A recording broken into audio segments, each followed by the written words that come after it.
Hi there, this is James Swanwick, and you're listening to the Alcohol Free Lifestyle Podcast, where you learn how to take back control over alcohol and live a life of health, wealth, love, and happiness. Welcome to the show. I'm James Swanwick. Today we've got a friend of mine by the name of Dan Go, who is a high performance coach for entrepreneurs. And we're going to be talking about how to create a confident and energetic body that supports an energetic life. Now, we'll be touching on alcohol, of course, but this particular episode and conversation isn't really focused purely on alcohol. It's more focused on how can you create the energy, the sleep, the body that I always say nature intended you to have.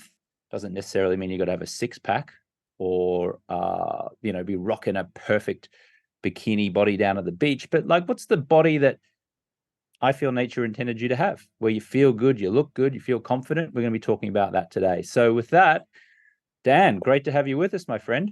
Thanks, man. I appreciate it. Thanks for having me on. And I have a lot of respect. I mean, we've known each other for, throughout the years. Number one, I'm just a huge fan of your blue light blocking glasses, the Swannies. I use them every single night. It has been a mainstay pretty much. And every time I put it on, I always think of you, which is always great too. You're wearing a memory of me every time you wear those glasses. I do. And also like I've been through my own kind of like journey with getting my body in shape, but also with alcohol as well. Love to talk about those things. And again, just thanks for having me on, man. Appreciate it. Of course. Thanks for being here. So tell us a little bit about you. How old are you? Where do you live? Tell us about your family life, and maybe just touch on your journey from not being as healthy to you being particularly healthy and vibrant today. Yeah, so I'm 43 years old at the time of this recording, and I live in beautiful Kelowna, British Columbia. I have a wife, I have two daughters, and yeah, it's just my number one priority is my family, and hopefully I live life in a way which reflects that. Now, one of the things that I know for a fact is when you are in better health, when you are in good health, then it becomes an area where you have a million wishes. You can ask for anything in life. But when you don't have good health, the only thing that you want is good health. That's the only thing that matters. So for me, it started off with I was a high school dropout. I didn't really have any purpose. I didn't really have any direction in life. And I was completely out of shape. I've actually just remember ever since I was a kid just being embarrassed about my body. It came to a point where I would wear t-shirts to the pool. I remember going to like an eighth grade, graduation birthday party, and everyone's jumping in the pool with their shirts off. Well, not the girls, but the guys. And then I was there like with a white shirt, just like jumping in because I couldn't even stand the look of my own body. And I thought that would be something that I'd like live with for the rest of my life. But there came a point in time where these two things came into a head. So after about maybe like a couple of years of just binge drinking, smoking cigarettes, and not really caring about my body, my friend asked me to go and play basketball at the local gym. And I hadn't played basketball for a very long time. It was a sport that I just loved playing. And I remember the very first time just running up and down that court, my lungs felt like they were going to explode. But there was this one particular moment. I was just like running down and trying to catch this guy in a fast break. And then I remember there was like this little bit of like a jiggle in my chest area. And being the ignorant guy that I am, I'm like, oh shit, is this like cancer? Do I have like a lump in my breast or something like that? Like, what is this? And then I remember I went home, I took off my shirt and I started to feel my chest. And I was like, oh crap, I have man boobs. Mm-hmm. And once I realized that, I was like, I got to do something now, or else I might turn into a guy that ultimately resembles maybe like a prepubescent girl or something like that. It was very embarrassing. So I ended up starting to play basketball and, kind of like quitting smoking. That was like my first steps. And then afterwards, I was like, well, there's got to be something else.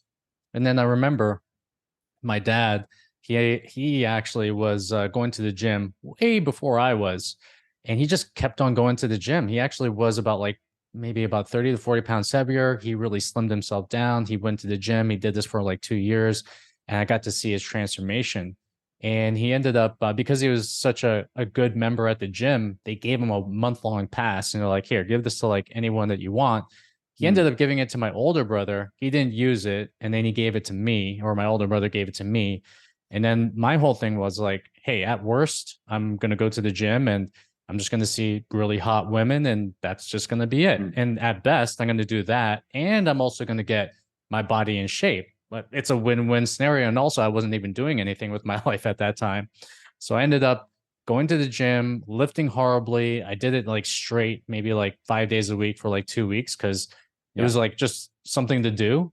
And then I ended up going to, I remember this like very distinctly. I was in the change room, I was changing my pants, and then I ended up putting my belt on.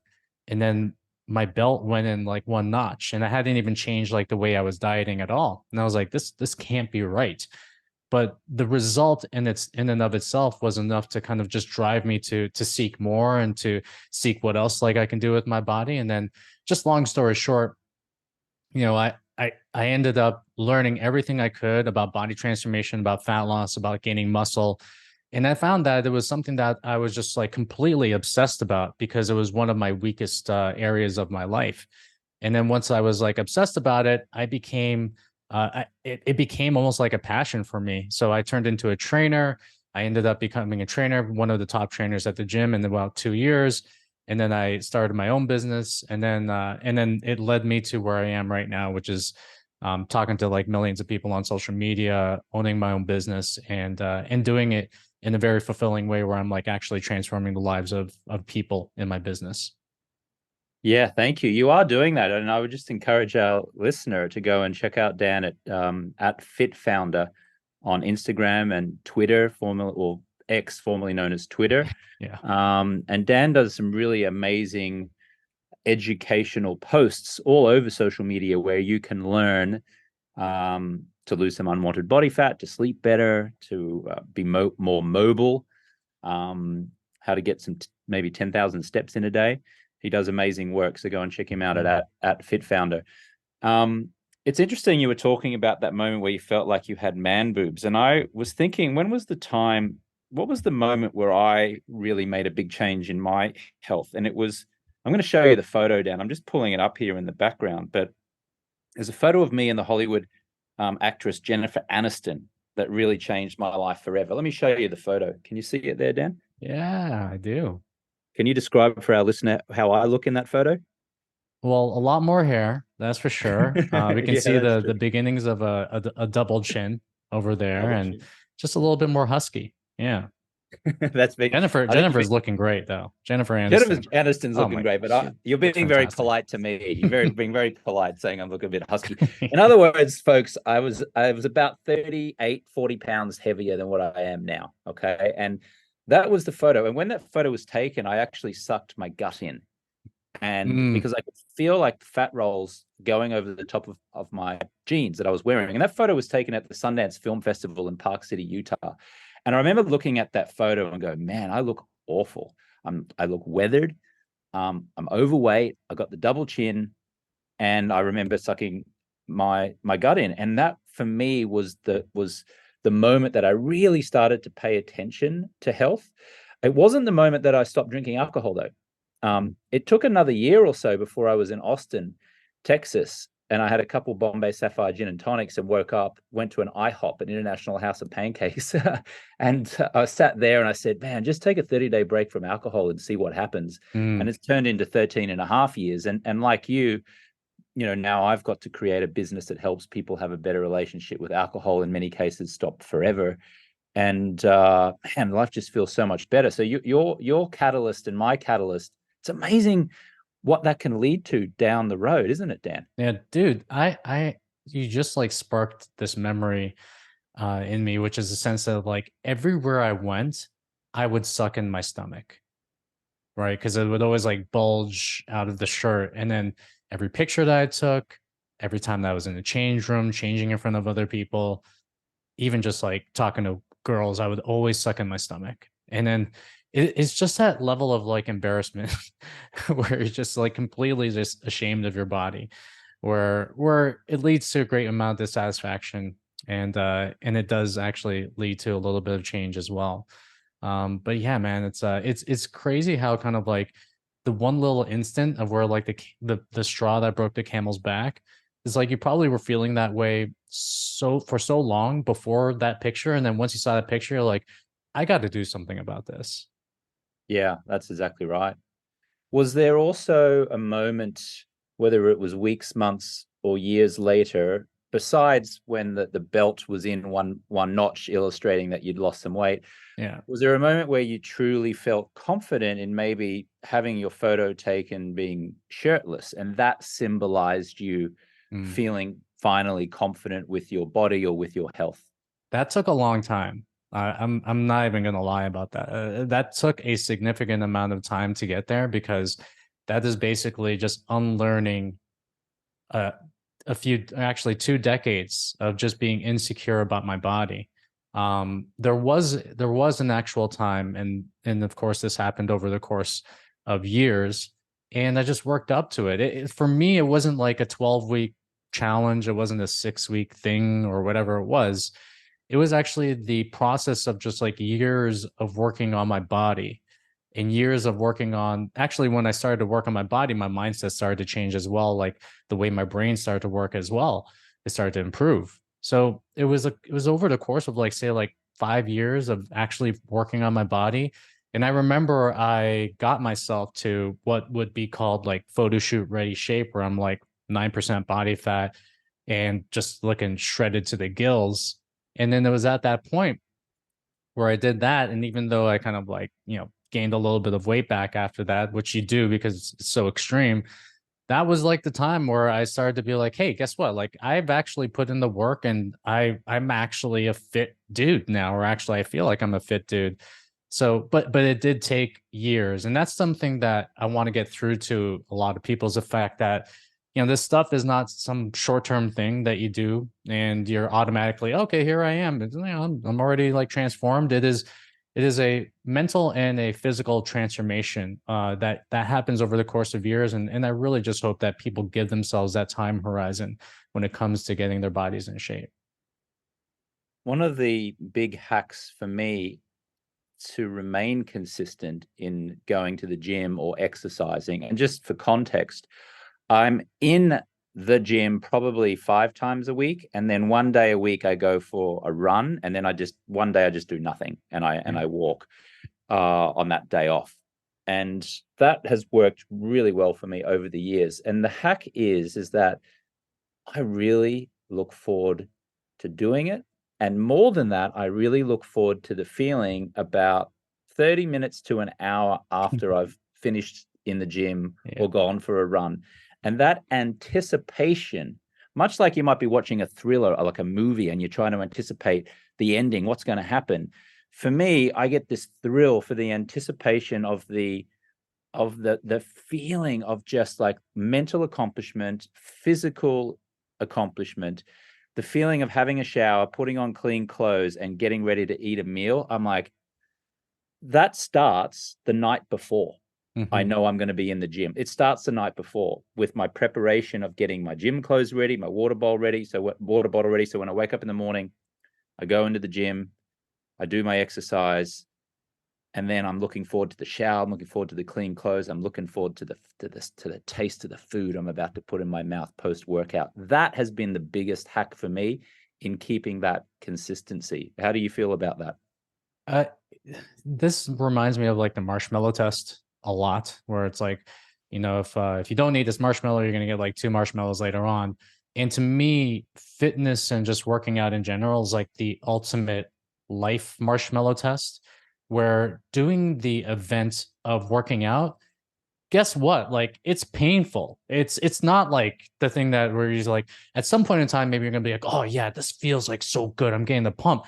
But when you're first starting, you're like, this sucks. Like this is painful to do. And why am I putting myself through such pain in order to achieve something that I won't even see for the next like month to like years? But what people don't realize is that the more that you actually do it, the more you get the benefits after you do it. You don't necessarily get the benefit while you're doing it, but you get the benefit afterwards. And the benefit that comes along with it is like mental clarity, focus, energy. It's the subtle confidence of actually doing something you know that you didn't even feel like doing in the first place. Like, I'm going to say this for the both of us, like, not for you and I, we don't really like always like be like, okay, I can't wait to go to the gym. This is going to be great. Like, I can't wait for this workout. Sometimes when I'm doing like a workout, or I know I'm going to do like, say, like a leg workout, I'm like, fuck, like I'm dreading it a little bit. But Me too, with legs. It is. And it's the aspect of actually forcing yourself to do something that you don't want to do and still doing it. And then to me, like, that is the talent. That is where the skill comes from. And guess what? Like, we both run businesses as well. It's like, is every single aspect of our business something that we look forward to doing? Absolutely not. But we do it because we know that we're going to get a benefit later on from it. So I look at going to the gym as the ultimate marshmallow test, where it's like, you're not going to get the instant gratification of actually doing it, but you get the delayed gratification of all the other things that we just talked about after you get the workout done, but not before, only after. And then when you do that over the course of time, what happens as a result is you gain more confidence in yourself. You actually prove to yourself, you have this thing called the undeniable stack of proof, that you are able to do things that are beneficial for you regardless of how you feel. And then to me, that goes a long way. That's why I say transform your body to transform your life, because to me, that relates to every single area of your life. If you can do that for the gym, then that means you can do that for business. That means you could do that for relationships. That means you could do that for alcohol. It is the literal litmus test of whether or not you're able to do things that you don't want to do, especially when you don't feel like doing them. One little hack, additional hack that I've created is I have a personal trainer. Before the listener thinks, oh, well, geez, wouldn't it be nice to afford a personal trainer? Maybe not in that situation where you can afford it. My personal trainer is actually in Medellin, Colombia. And what he charges in Colombian pesos works out to be about 17 American dollars per personal training session. So while I've been in London, England, while we're recording this for the summer, at 12 p.m. UK time, it's 6 a.m. Medellin time for him. He's in the gym already at 6 a.m. And so we do a video call. I put my Apple iPods on, which I should say is the only time I wear that. Usually I'm wearing the ones with the cords, and we'll get into that in just a second. But Monday through Friday. So now I have a personal trainer, and I just take my phone and I lean it up against my water bottle. And so the video is on me. He tells me what to do. I do it because I know I have to start at 12. There's no way I'm getting out of that workout, because I know he's traveling from his home to the gym at 6 a.m. to be there for me. Plus, I pay him for it, right? So that's been a great form of accountability for me. And it only costs me, less than $100 a week to have a personal trainer. So that's been a great form of, let's call it forced accountability. But I would submit, even if you don't, have a personal trainer, there are so many group exercise classes that one can do, right, Dan? I would say that what you are doing is what works for you. Yes. And that is the thing. Like, everyone thinks that there is this like one size fits all solution to getting in shape, to working out, to forcing yourself to even like work out when you don't feel like it. Well, the thing is that like some people really work well with group training. I actually had a boot camp CrossFit style gym for like 11 years. And I attracted people who loved to train in groups. Now, personally, would I want to train in a group? Absolutely freaking not. Like, for me, like the gym is like a solitary thing. Like, it's like being by myself. I love like just being in my thoughts and just kind of like creating this like cloud over myself, this like this shroud of just like privacy where I don't want to talk to anyone. I got my headphones on. And for someone like even like yourself, it's like having a personal trainer and having someone there to like push you for the next rep. That also works as well. One thing I will always say is like, go with like whatever you feel is like going to create the least amount of friction to you actually getting the workout done. And that's what you're doing. Like, basically it's doing what you like. And also one thing I'll say is like, when I started to get myself in shape, I didn't start by going to the weight room or didn't start by working out. I started by playing basketball, which I loved to do in the first place. If I loved surfing, then I would have went surfing. If I loved like playing like badminton, I would have done that too. But start with something that you actually like doing, so it doesn't really feel like exercise. And then I always find that when you do something like that, it allows you to ramp up to things like weight training. It allows you to ramp up to things and it like even dieting and even fixing your sleep, because all of these things create positive momentum in your life. Mm. In a minute, I'll ask you to share some maybe practical tips for overall health and nutrition. We might cover sleep, we might cover nutrition and exercise and sunlight and walking, a few of those kind of things. But I'm curious, did you find a correlation between physical fitness and mental health?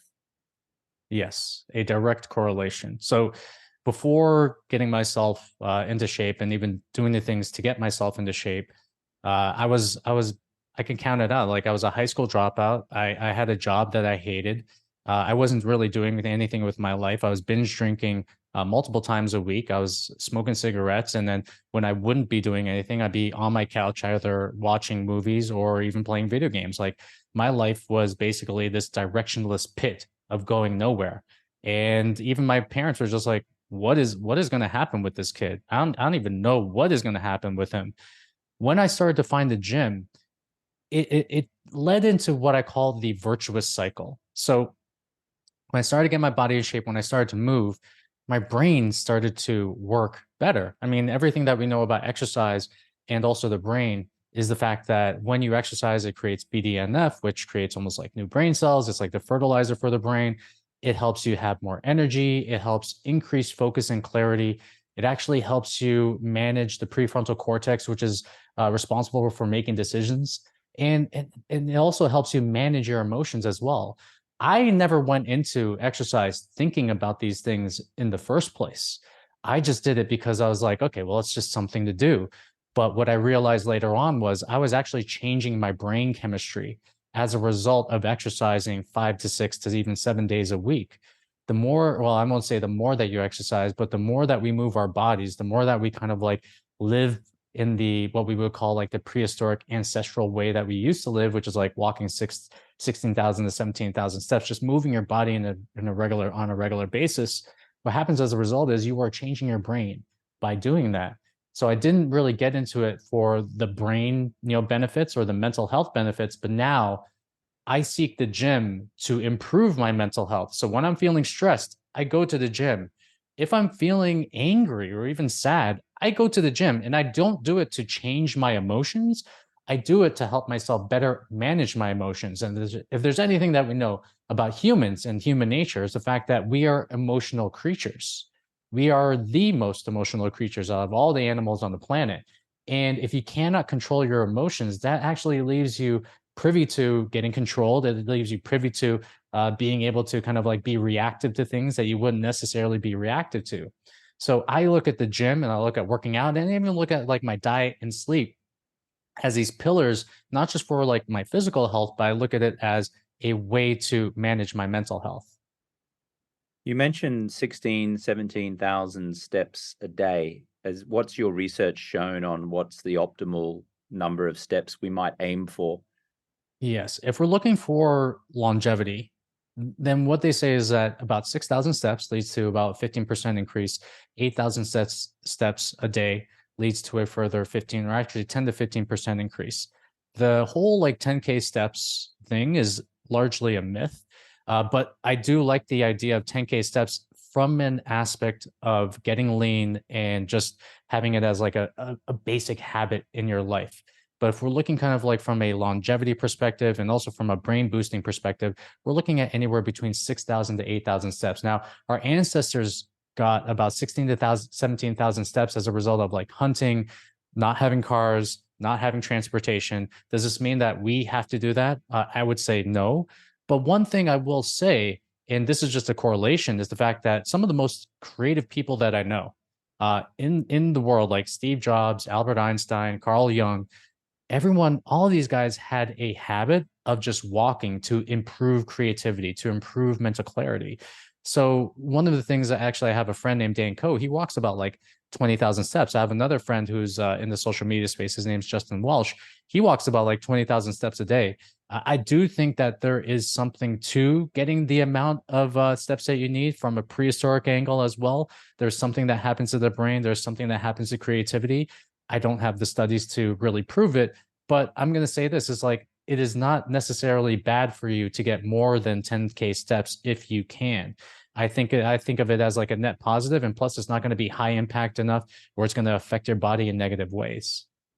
And that's in addition to going to a gym in many, like doing Yeah, some I would high say it's like intensity workout or gym lifting. like 2 to 3 days per week lifting weights. Working on conditioning would be about maybe like 2 days per week, maybe like a 15-minute session of HIIT training, or maybe like 2 sessions of like zone 2 cardio, something of that nature.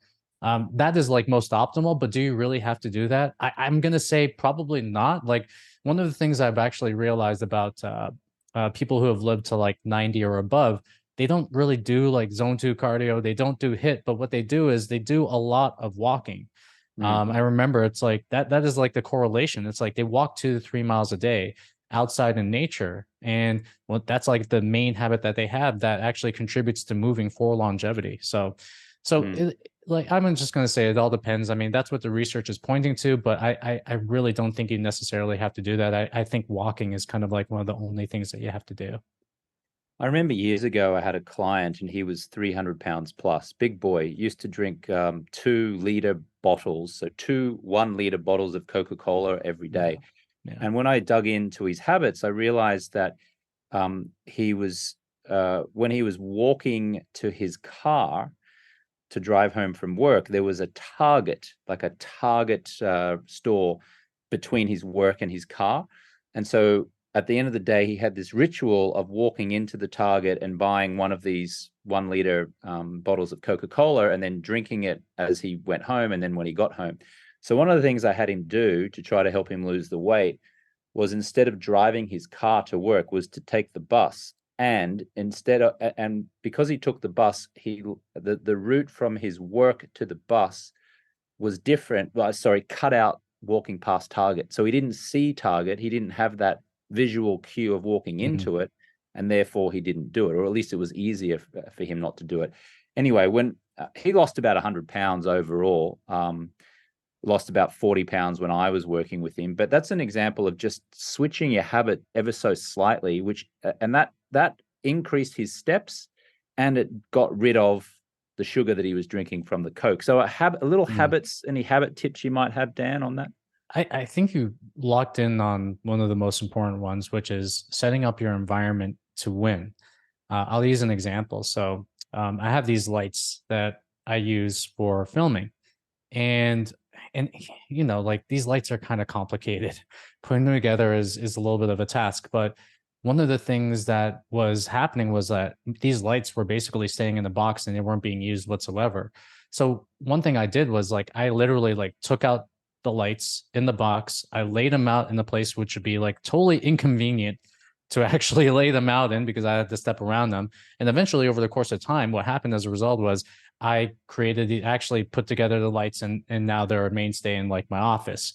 What am I getting with this? The thing is that I used my environment as a way to force the action that I'm trying to take. In your case, with your client, what happened as a result is you got rid of the cue of Target, because every single time he looks at a Target, is like, all right, you know, 2 1 liter bottles of Coke. Let's get after it, right? You got rid of that, and you also replaced it. This is like the most important part. You replaced it with something that would take the aspect or the energy away from the walking into Target, which is like taking the bus and walking to work. So one of the main things about like any habit is like making sure that you have the environment to support that habit. I would also throw in there like accountability. I mean, like he had you as a coach. You would hold him accountable. If he didn't go to like the Target, then you'd be like, all right, what happened? Like, why did you walk into the Target? Why did you get these Cokes? And then you would like hold his ass to the fire based on like the things that you guys agreed upon. And having a high level of accountability, plus setting up your environment to make it frictionless for you to actually do these habits in the first place, those two to me are like the main keys to getting any habit set in terms of your life. There is one missing aspect to that, which I will throw in there, which is the idea of reflection and introspection. So anytime that we're trying to get rid of a habit or even add a habit on, we need to have some form of self-awareness. And this is the biggest part that I see people miss whenever they're trying to change any part of their life. So I use myself as an example. So back in September 11th, 2022, I went under this period called monk mode, and I just basically got rid of all distractions. I was going to work on my business and just like really just like pour all of my energy into only two things: my business, my family. That's it. One of the things that I did was I got rid of drinking alcohol. This has been something that I had been doing for, I would say, probably like 20 years straight, most likely. And then when I got rid of alcohol, because I was doing it like every single week, but when I got rid of it, I was just journaling the effect it was having on my life. And then the reason I did this, and this is also something I did to also like quit porn, because that was like a part of my life in my 30s. The reason I do this and the reason I did this is because with self-reflection and awareness comes change. But you can't just keep the change up here, because something that I know about like just giving up alcohol or even body transformation is the fact that it's a slow creep. It's slow creep one way or another. So, you know, for one of your clients or even one of my clients, I always ask them is like, did you gain like these 30 pounds overnight, or did it happen over the course of like months or years? And obviously it happened over the course of months or years. And then I always tell them it's like, it's a slow creep either way. You're going to have a slow creep getting out of shape, and you're going to have slow creep getting into shape. The thing about the slow creep that not a lot of people realize is that you forget about the things that are happening. Like, I'll use another client as an example. We helped him drop like 35 pounds off of his body. But one thing that we asked him is like, okay, cool. How do you feel? Is there anything that happened this week that doesn't usually happen? And he would have to recount and really think about, oh yeah, I didn't have to take a nap this week. I didn't feel like taking a nap. Oh, you know, when I was doing the presentation in front of like all my cohorts, I felt more confident than I've ever felt before. Oh, when I met this new person, I was more engaging than I used to be. And the thing is, like, he had to think about these things. They didn't happen and they didn't like come up. It just happens over the course of time. So you have to get introspective about these habits that you are changing. You have to be aware, you have to journal them out, and you have to bring some form of reflection to what you're doing, because that is going to lock in all of the benefits that you are seeing as a result of changing whatever part of your life that you want to change. Beautiful. Dan, let me ask you for a one-word answer to a couple of questions, and then I'll ask you to elaborate on it. So, keto or paleo or vegetarianism or veganism or Atkins diet? What's the context? For health, longevity, for fat loss? What's the context for those? Yeah, that's a great question. Back to my question. Yeah. And it's also answering the question in a very clever way. Yeah. I think you've already answered the question actually by asking that question back. My question was really, which is preferable? You know, which is. I wish I could give you a one size fits all answer, but and I know I'm just totally crushing, you know, this sequence of just like one word answers, but I'll give you I put you on the answer. spot. Yeah, I gave you almost an impossible question to answer. Yeah, my 2-word answer is actually, it's going to be a 2-word answer. It depends. And I wish I could elaborate on this. So if I may, like, okay, so Yes. keto diet and like paleo and all this kind of stuff, if you're trying to like lose weight, the only thing that you need to focus on is doing a certain diet that fits the way in which you like to eat. So if you don't see yourself eating carbs for the rest of your life, then cool, you could do keto. You know, like you can count calories, you can do anything, but really what you need is just like a caloric deficit. Now, that being said, it's like keto actually has benefits past, say, trying to cut calories. I mean, it is actually used therapeutically for some medical conditions that are out there. So in general, it's like, let's just say like paleo again, it's just like eating ancestrally a little bit. I would say, if anything, if my one word answer would be like probably like more leaning towards paleo than anything else. But again, like all of these things and all these diets, it has the context of like it just depends. And that's the thing. It's like with our clients, we don't do a one size fits all. We're like, okay, well, this is what's happening in your life. This is what we got to do, and then we're going to use this particular type of solution for it. And for the listener, you can check out more about Dan at dango.co, and you can check him out at FitFounder on social media. Yeah, it was a bit of an unfair question, but I wanted to see how you answered it. You answered it beautifully, Dan. Thank you. Coffee or no coffee? Coffee. Absolutely. And again, it depends. So coffee for people who no, coffee for like most people who can take coffee. There's a small percentage of people who just get super anxious and can't really deal with like the effects of caffeine. One coffee a day, and the benefits are just the benefits are there. I mean, more energy, more focus. It feels great, and it also like boosts mood and like all this kind of stuff. And the only danger to like coffee is like if you use it as a crutch for energy, when reality is like you probably should be hydrating, you probably should be fit and and do the things that give you energy. I've read some studies that suggest you should delay your first coffee of the morning by about 60 to 90 minutes, because if you drink too early, it extends the cortisol in your body, which actually slows the body's fat burning capacity down, I think. Have I got that correct, Dan? Well, yes, to a degree. It's like so what happens as a result of like this is like when you drink coffee first thing in the morning, before anything else hits your body, it's like the first thing that you do when you wake up. What we don't realize is that your body is actually still getting rid of like this compound called adenosine, and that is like the thing that makes you sleepy. So what coffee is and what caffeine is like it blocks adenosine. And then when you block adenosine, it doesn't mean that you got rid of it. It just means that it's going to come back later. So the reason I would actually delay my coffee probably like 1.5 to 2 hours is because it helps me get just energy, or it helps me maintain a steady pace of energy throughout the afternoon. That is like one of the main reasons. And also, one of the things that should be hitting your body before coffee does is water. I mean, you want to hydrate yourself before anything else, because you've basically gone 7 to 8 to 9 hours without even drinking water, without drinking any liquid, sometimes even longer than that. And one of the things that you want to do is like rehydrate yourself. You might actually find that when you do that, you might not even need coffee for like another like couple hours after that, because you've been hydrated. How long before, when we want to fall asleep, should we be drinking coffee, drinking liquids, eating food?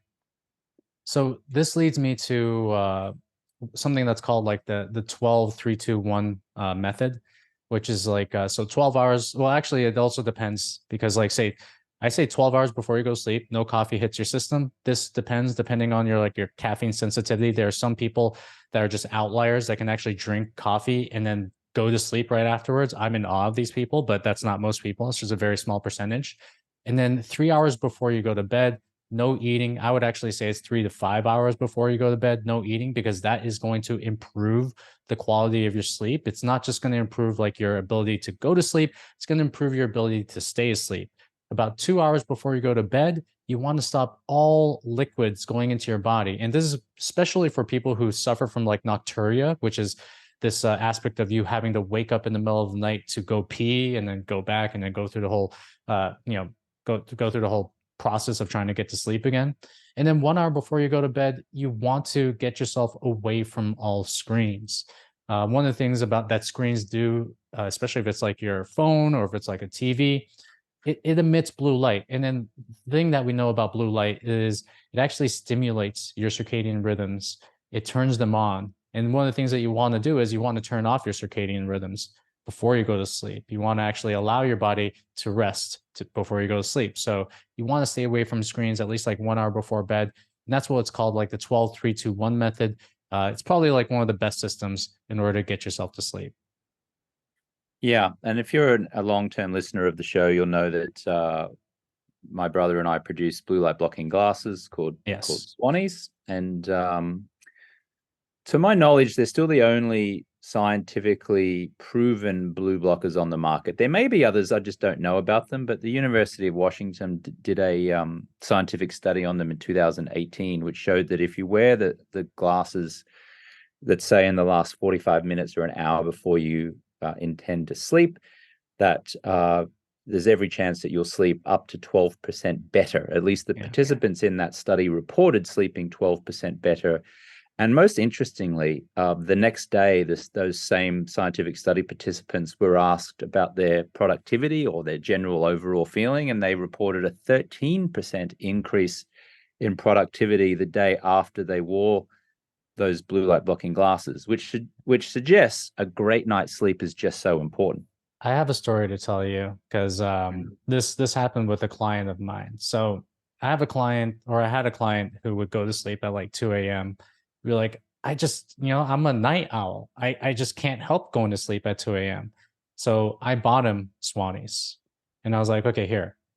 Wear these at 5 p.m. This is like the wintertime when the sun was like going down a lot faster. I was like, wear these at 5 p.m. Report back to me in a week. Okay. I got him to wear them at 5 p.m. He started to wear them and he said like, and by the time we talked later, the next time he was like, I couldn't like keep my eyes open at like 10 p.m. And then he started to wake up at 6 a.m. as opposed to like 9 or 10 a.m. And what happened as a result was he's like, I don't know what to do with myself. Like I'm waking up so early. What am I supposed to do? And then that is like the power of using blue light blocking glasses, especially like ones that are the ones that have evidence behind them, like yours. To me, it's like I use them every single day, and I think that this should be a staple, especially in like modern times, for everyone to wear blue light blocking glasses, even if you like get away from screens, because there is like some like light emitted from like the lights that you have on the house. It still has an effect. So I mean, I'm a huge fan. Obviously, I talked about it in the beginning of this podcast, but yeah. Yeah, thank you, Dan.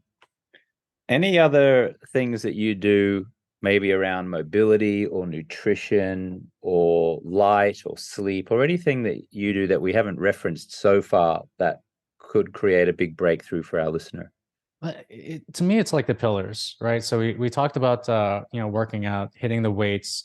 We didn't talk about diet, but obviously, like the more like nutrient dense foods that you put into your body, the better your physical and mental health is going to be. That's like the low key. Like not a lot of people realize like their actual mood and their emotions are tied to the foods that they put into their bodies, and also it ties into kind of like how your gut reacts as well. So that's a huge one. One thing that we didn't touch upon is just time in nature.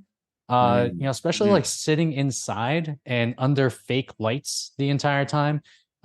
This has an effect on your body. It can actually lead to severe like mental health issues like depression, anxiety, things of that nature.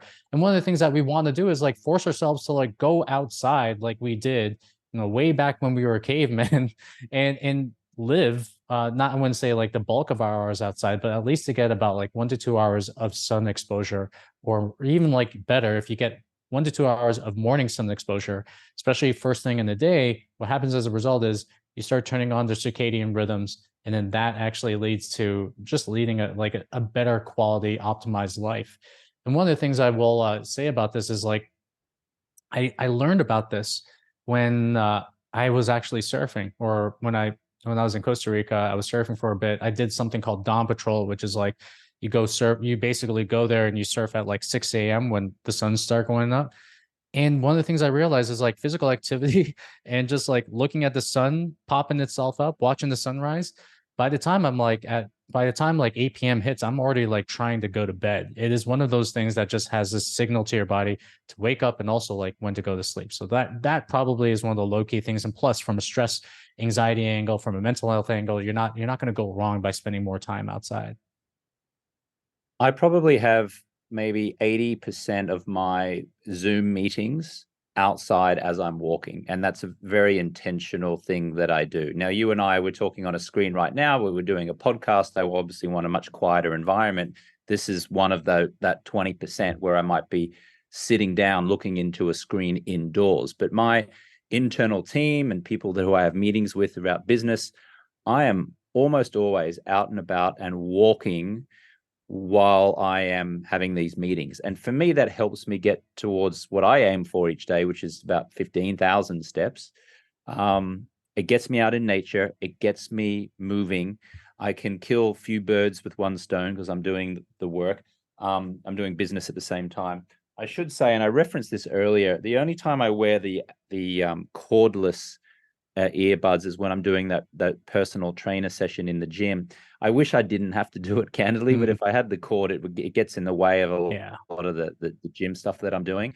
But very intentionally when I'm out and about walking, taking meetings, and I've got the headphones on, I have the cords on them as well, because the EMFs have been shown to be quite damaging to us, haven't they, Dan? Yeah. Like there is kind of conflicting evidence around this. Something I will say is, like, from a common sense angle, it's like, do we really want to like put Bluetooth like right up next to our brains? I mean, just from a common sense angle, it just doesn't make sense. I did, this is not myself, but I watched a Huberman episode where they talked about like the EMFs are just so low level that we shouldn't even worry about it in the first place. For me, this is anecdotal, but I found that when I use, and I still use, like, wireless headphones, especially when I work out, because it's cumbersome when you have like a wire in there. But for me, I've actually noticed that it increased my tinnitus inside of my ears. And maybe it's like the actual music that's coming in, but I do feel like just even having them in there, it increases that ringing of the ears. So I do think that there is something to that. Something that I realize about like science in general is the fact that we're still figuring shit out. And some of the things that we may not be privy to, say things like EMF right now, they're just starting to come out of the woodwork in terms of like the evidence pointing to the fact that it's not necessarily that good for our bodies. So yeah, I'm inconclusive about like what these things do. I just know for a fact that I push myself to wear wired headphones. I push myself to limit the amount of like Bluetooth that is beside my brain when I'm wearing headphones as well. So yeah, it's not something that I can really comment on and be like, with expert advice in relation to that.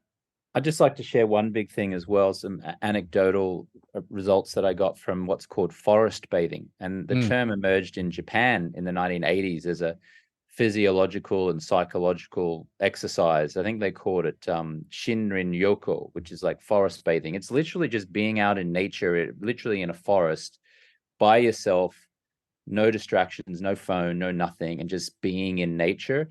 And it's a lot more challenging to do forest bathing in the city of London, I have to say. But the idea of it, the concept, speaks to what you were just speaking a little earlier, Dan, which is in the mornings, I like to get up, drink water, walk outside, and go and sit in a park and just watch people. And that's my kind of forest bathing, I guess, because I'm there. There's trees. London has actually, I think 49% of the city of London is parks. I mean, they do a great job of creating that.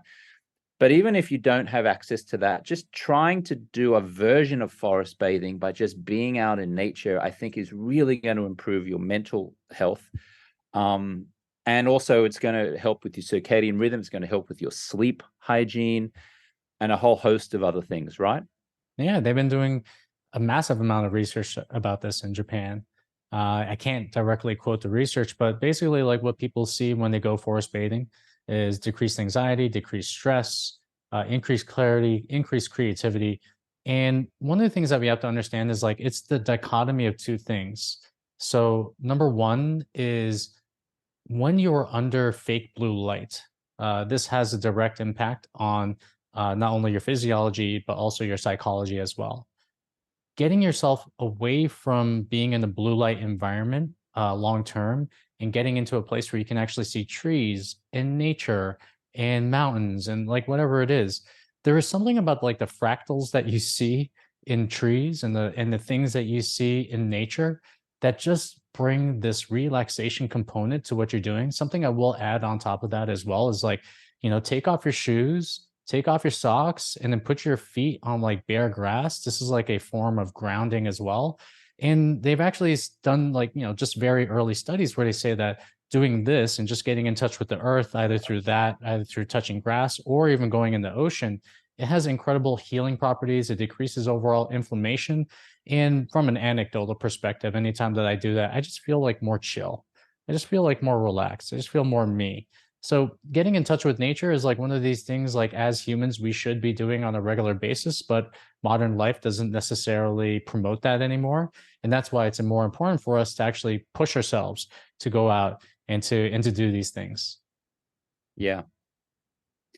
Dan, this has been a wonderful conversation. Thank you for spending time with us here today. You've been a wealth of knowledge, and you're very articulate and very well educated on this, and I really appreciate that about you. And I love spending time with you when we spend time, which is not as much these days. I think it's every couple of years at our annual, well, not an annual, but Dan and I are in a business mastermind together, and every couple of years they have an event in Mexico, and I get to catch up with him, and it's always awesome to spend time with you and get inspired by what you're creating in the world. So I appreciate you. Thanks, man. I appreciate it. And yeah, like I appreciate the fact that man, I think we've known each other for about a decade, if not longer than that. And it's been cool to see both of us just evolve as people, as human beings, and also in our businesses as well. And yeah, man, and I value our friendship, and I'm so glad that you got me on here so we can connect in this type of way, as opposed to like just seeing each other once a year at the gathering. Yeah. Thank you, Dan. I appreciate you, mate. And for you, the listener, please do check out Dan. You can find him on social media at FitFounder and also dango.co. Thanks, Dan. Thank you to the listener, and we'll catch you on the next one. Hi, this is James Swanwick, and we're taking applications for our 90-day and 1-year stop drinking programs. Clients are mostly executives, entrepreneurs, and investors who have tried unsuccessfully and repeatedly to stop drinking but remain stuck in a frustrating cycle of stop-start, stop-start. Our programs are not AA, which has a reported 7% success rate. Our programs are not rehab, which has a reported 6% success rate. Our 90-day and 1-year programs involve a safe, fun, virtual community of high achievers with a process that boasts an incredible 92% success rate of clients reaching at least 90 consecutive days alcohol-free. We use the latest neuroscience and personal development processes to help rewire clients' brains around alcohol and minimize its importance in their lives. We will show you how to powerfully socialize with friends, family, and colleagues, what to say and how to say it so people don't mistakenly think that you're an alcoholic or have a problem, and how to eliminate the temptation of returning to constant drinking so you can finally break the stop-start cycle. To ensure client success, Project 90 can only accept 15 new clients each month. Some of those happy clients include John Keltner from California, who said, "I've lost 10 pounds." Susie Vaughn, a real estate broker in Tennessee, who said, "I've generated 20% more leads." Jessica Gaines-Jarbo from Kentucky, who says, "I've now got joy, focus, presence, and clarity." And Joe Worley from Michigan, who says, "My wife has the real Joe back." If you're an executive, entrepreneur, or investor who's sick of the stop-start cycle and the damaging effects alcohol has on your health, happiness, and family, and you're ready to regain confidence, become more present with your spouse and children, reduce stress, anxiety, and irritability, sleep better, increase focus and productivity, and feel better quickly, you're invited to apply to become a Project 90 client.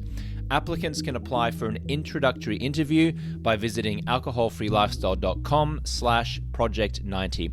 There's a link in the show notes which you can just click, but that link is alcoholfreelifestyle.com/project90.